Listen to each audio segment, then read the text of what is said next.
Former movie mogul turned sex offender Harvey Weinstein is headed to prison. A judge sentenced him to 23 years today. Just a few hours after that sentencing came down, the CEO of Time's Up gave a keynote address in Grand Rapids. I asked Tchen about the case's significance.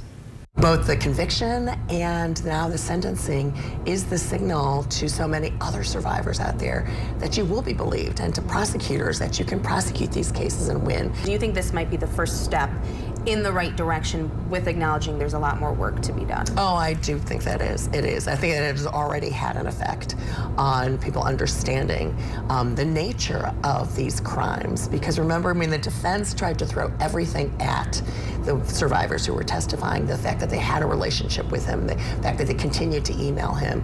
And that's because, people don't understand that is how, the vast majority of sexual assaults actually happen between people who know each other. How does that play into the misconceptions that people don't recognize? A lot of times it is that power structure, it is people who do have prior relationships, and then try to discount, really the Me Too movement overall as, oh, this is people who are after the fact trying to get attention, or other things that just aren't true. Right.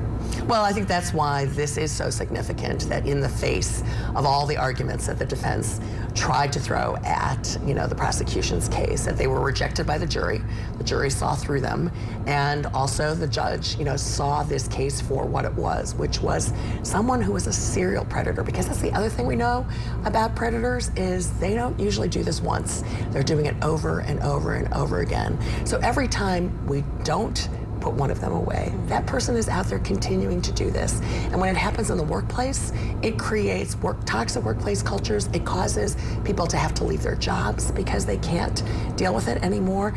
It really, if you're somebody who's running a company, it robs your company of that talent, of really a workplace where everyone can reach their full potential, which will only benefit your company.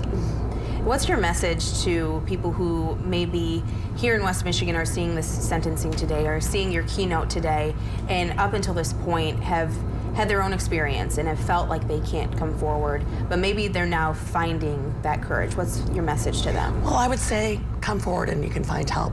And if you just want information about Time's Up, or you want to get connected to the Time's Up Legal Defense Fund, folks can text Time's Up to 30644, and you can get the help that you need.